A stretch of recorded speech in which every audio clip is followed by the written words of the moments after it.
मैं सिर्फ 4 साल का था और कनिका सिर्फ 1 साल की जब माँ गुजर गई। तब से दादी ने ही हमें पाला, माँ का प्यार दिया। उनसे बहुत प्यार करता हूँ आबा, और उन्हें तकलीफ में देख नहीं सकता, इसीलिए सुबह सॉरी।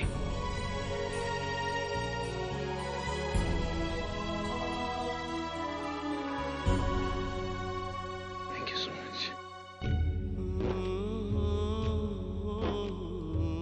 For everything.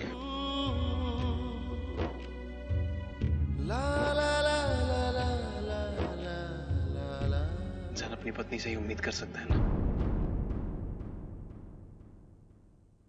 हम आपके और आपके बेटे के बीच कभी नहीं आएंगे।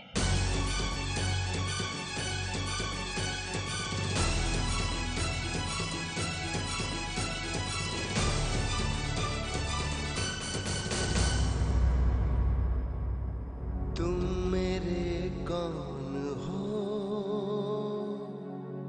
जिस रिश्ते से हम इनकार कर चुके हैं, बार बार उस रिश्ते का नाम लेकर हमें तकलीफ मत पहुंचाइए। ये सजा मत दीजिए हमें दादी के प्रति प्यार और आदर की। हमने ऐसा कुछ भी नहीं किया जो इंसानियत के नाते ना किया जाए।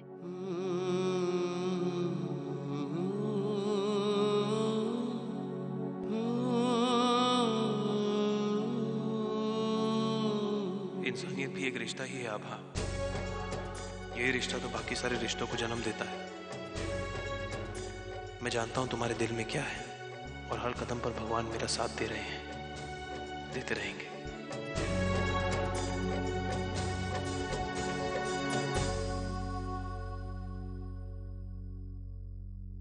डॉक्टर ने कोई नई दवाइयां लिख के दी हैं, मैं लेके आता हूं।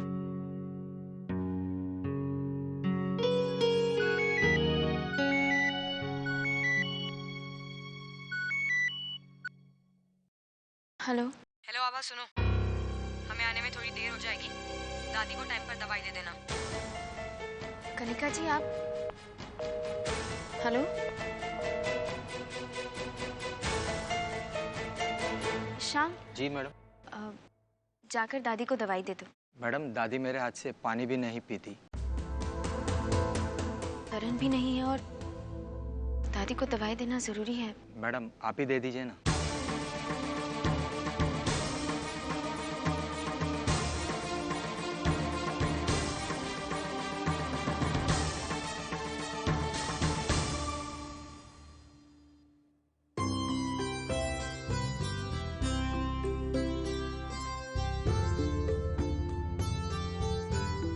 दादी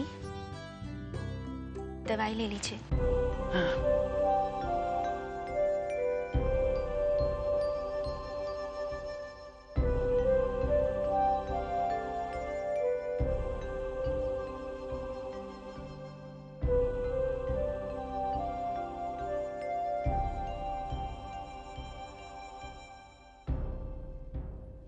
आभा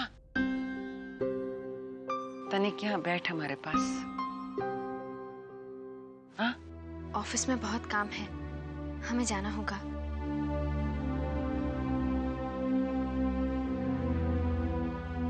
आप आराम कीजिए, करण अभी बस आते ही होंगे। दादी माँ सर का फोन है। हम चलते हैं दादी। हेलो अम्मा तुम्हारी तबीयत खराब है, मुझे किसी ने बताया नहीं। अरे कुछ भी तो ना हुआ है, खामखा तुझे काहे परेशान करती। अरे हम ही ने करण को कहा था तुझे ना बताए। अम्मा मैं अभी वापस आ रहा हूँ। अरे नहीं बेटा नहीं, जिस काम के लिए गया है उसे निपटा के ही आना। अरे यहाँ है ना इतने सारे लोग हमारी देखभाल को। बस एक आभा ही है जो हमारी बात बिल्कुल ना सुने।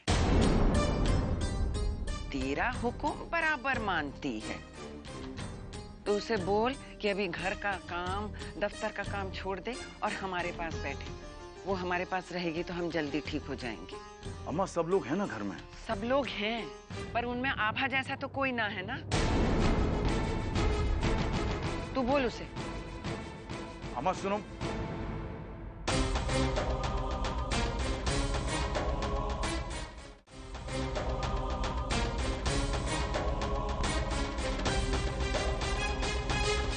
हेलो। पहले मेरे बेटे को अपने जाल में फंसा लिया, फिर पूरा शादी का ढोंग रचा, और अब अम्मा की सेवा करने का नाटक करके उन्हें भी अपने जाल में फंसा रही हो। मुझसे दूर ले जा रही हो उन्हें। इस गलतफहमी में मत रहना आभा। तुम्हारे लिए मेरी बनाई हुई लक्ष्मण रेखा हमेशा रहेगी, लेकिन अम्मा का दिल रखने के लिए मैं उस लक्ष्मण रेखा को कुछ दिनों के लिए नजरअंदाज कर रहा हूं। पर ध्यान रहे, सिर्फ कुछ दिनों के लिए, जब तक अम्मा की तबीयत संभल नहीं जाती। जी सर।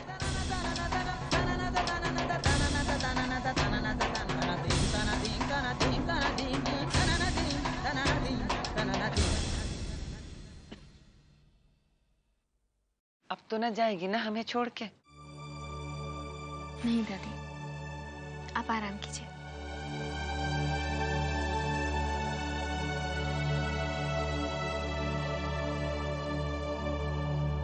करण, करण, करण, करण, करण, ये ले। ये क्या है? अरे जब कोई अच्छी खबर हो तो मुंह मीठा करना चाहिए ना। पर अच्छी खबर क्या है? तू नौकरी के लिए ट्राई कर रहा था ना, तो गुप्ता पब्लिकेशन से ये लेटर आया है, कल सुबह ही ज्वाइन करना है। क्या बात कर रहे हो? ये ले। दादी को सुना दो। दादी, guess what? मुझे नौकरी मिल गई। ये देखिए आपकी अपॉइंटमेंट लेटर। कल से मैं अपने काम पे जाऊंगा और अपनी मर्जी का मालिक हूँ। लीजिए, मुंह मीठा कीजिए। बेटा, गोपाल जी तेरे काम में तुझे तरक्की देकर है। लीजिए, लड्डू खाइए। आप भी खाइए। आपको पता है, मैं अपनी पहली सैलरी से आपके लिए एक माइंड ब्लोइंग साड़ी लाऊंगा और अपनी पत्नी के लिए।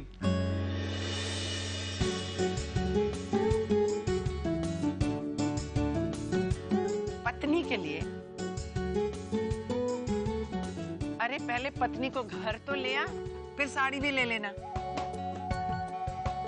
अभी नौकरी मिल गई है, पत्नी भी मिल ही जाएगी। तुम मेरे कौन हो, तुम मेरे कौन हो। अरे काहे झूठे सपने दिखावे हैं करण। चला। कहाँ जा रही हैं? क्या चाहिए आपको? अरे मेरे पोते को पहली नौकरी मिली है, हमें तैयारी करनी है ना उसकी। अब दादी, आप मत उठिए, आपकी तबीयत ठीक नहीं है। हाँ। अब तू एक काम कर, तू ये सब छोड़ और इसके कमरे में जा और देख कल पहले दिन नौकरी के लिए जा रहा है, कोई ढंग के कपड़े हैं कि नहीं। हाँ, वो तू क्या कहे है करण? फॉर्मल्स। हाँ हाँ, वही वही। कोई भी चीज तो अपनी जगह ढंग से नहीं रखता है। और देख कपड़ों में इस्त्री भी होनी चाहिए। हाँ दादी, हम बेटा, हम तुझे ये सब नहीं बोलते करने को, पर अब मेरी तबीयत ऐसी है, हम ही कर लेते, इसलिए बोल रहे तो कर ले बेटा। दादी, आपको कुछ भी करने की जरूरत नहीं है। आभा के पास थोड़ा टाइम तो होगा ना मेरा ये काम करने के लिए।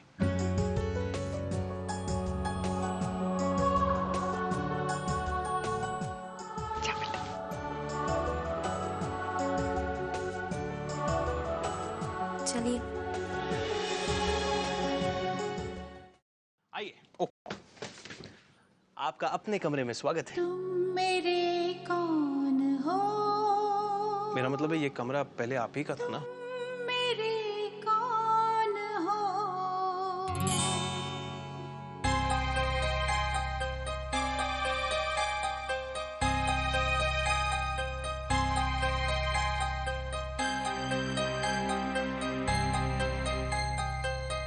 कौन से कपड़े तैयार करने हैं? हाँ, मैं सोच रहा था कि बेज पैंट के साथ ना कोई लाइट ब्लू या स्काई ब्लू टाइप शर्ट पहन लूं, है ना? अरे ये सब ये एक मिनट मैं ढूंढ रहा हूँ, किधर है? करण, ये हटिए यहाँ से। मैं देख रहा हूँ। हटिए यहाँ से।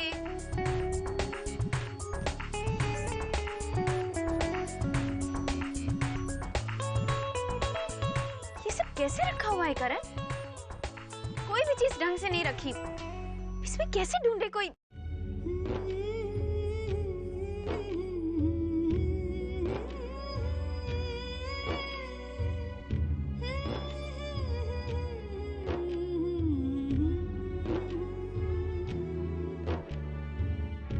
मैंने ये ना सोचा था कि ऐसे भी जिंदगी ले आएगी उस मोड़ पे। तेरे मेरे हाथों की रेखाओं को जैसे भी हो रख देगी वो जोड़ के। जो चीज मेरे लिए मायने रखती है उसे मैं अपनी जान से भी ज्यादा संभाल के रखता हूँ।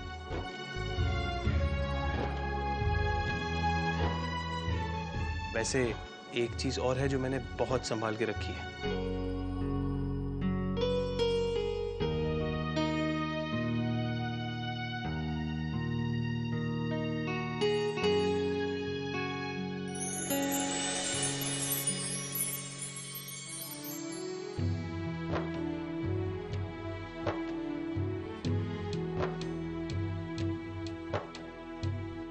नजर लगे ना इस बगिया को, काजल कहाँ लगाऊं मैं। ये तो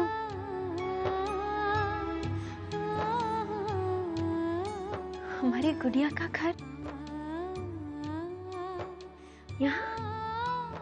इत्तेफाक देखिए, स्वर्ण भवन में आने के बाद मुझे भी यही कमरा मिला रहने के लिए।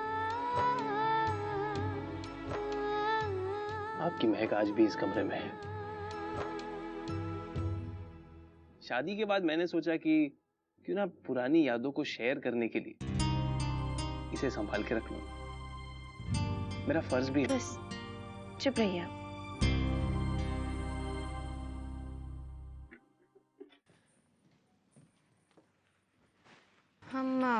हम इनको अभी इस्त्री करवा देते हैं।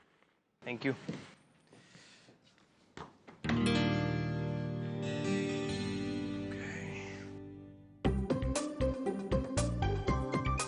करण, ये सब रहने दो। मैं करता हूँ। रहने दो।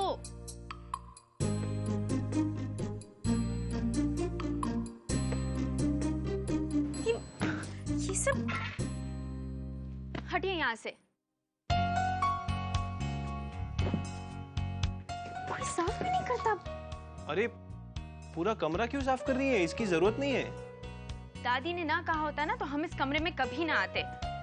कैसे कोई रह सकता है इस कमरे में? कितना गंदा कमरा बना के रखा है आपने। जब हम यहाँ रहते थे ना तो स्वर्ण भवन का सबसे साफ और सुंदर कमरा ये हुआ करता था, और देखो हालत बना के रख दी है आपने। ठीक तो है। चुप रहिए आप और वहां जाके बैठ जाइए। हमें कोई जरूरत नहीं थी इधर आने की। ये इस्त्री करने रखना, इतने सारे नौकर है इस घर में पर कोई ध्यान ही नहीं देता।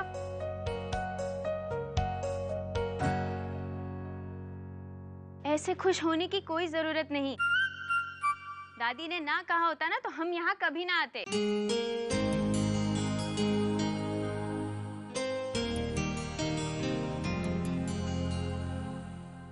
अरे ये सब करने की जरूरत नहीं है। क्यों अब आप हमें सिखाएंगे?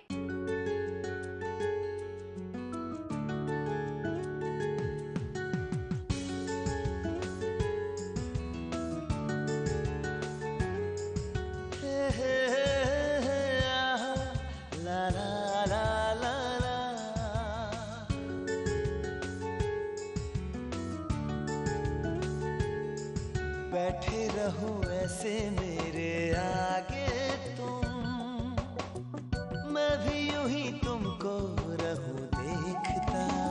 कब तक अपने आप से झूठ बोलोगी आभा? दादी ने सिर्फ 2 कपड़े इस्त्री करने के लिए कहा था। तुमने तो पूरा रूम ही सजा दिया।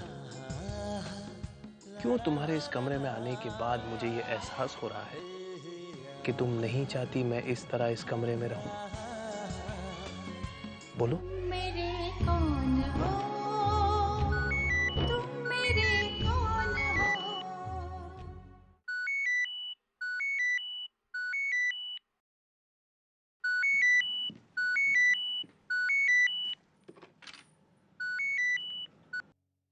हाँ संस्कार। तुम्हें आने में टाइम लगेगा? नहीं, हम बस अब निकल ही रहे हैं। कहो। वो लता दीदी वापस आ गई हैं। सच? वापस आ गई मतलब? हम बस अब पहुंच रहे हैं। हाँ।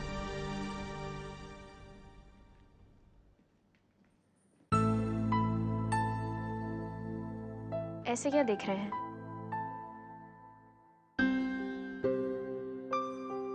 हम किसी से कह के इन कपड़ों को इस्त्री करवा देते हैं।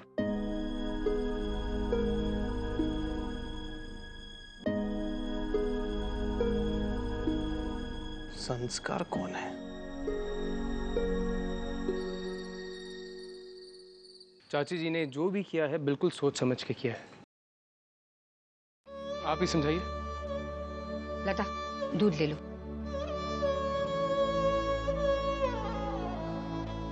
लता,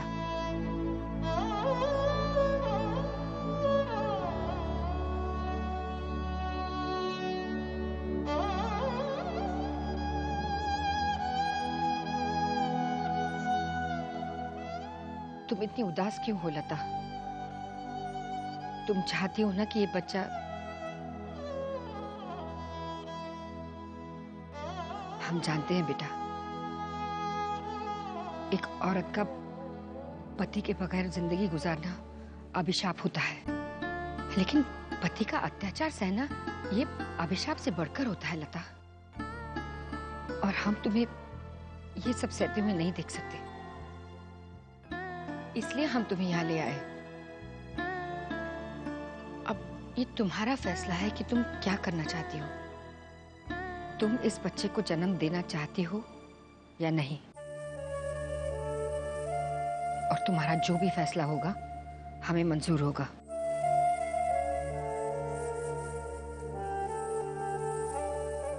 बोलो लता।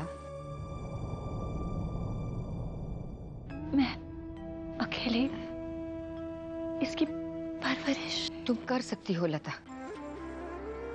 क्या बिन बाप के बच्चों की परवरिश नहीं होती? और हम सब तुम्हारे साथ हैं। आप शायद ठीक कह रही हैं।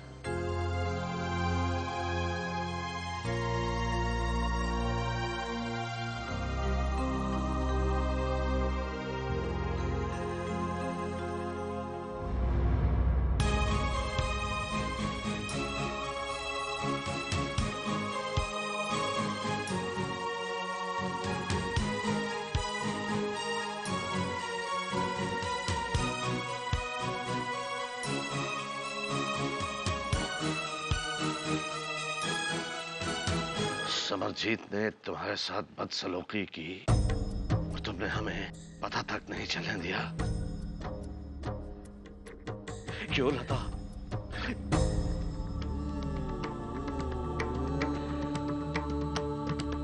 सारी गलती तो हमारी है।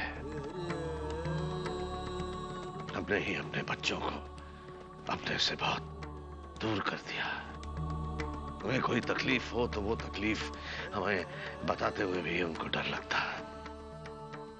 मुझे माफ कर दे बेटा, मुझे माफ कर दे, मैं ही दोषी हूं।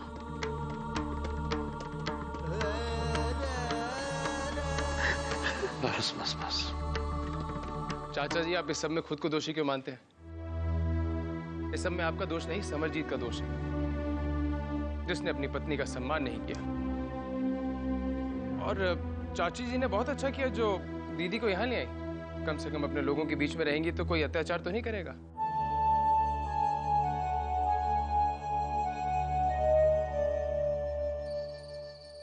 उस दिन अगर माँ नहीं आती तो न जाने मैं क्या कर लेती आभा। आज समझ में आया कि माँ ही बेटी की असली शक्ति होती है। लता, जब तुम्हारी शादी हुई तब तुम्हारे पिताजी से सवाल करने की हिम्मत नहीं थी हम में, लेकिन आभा की शादी में हम ये गलती कभी नहीं करेंगे।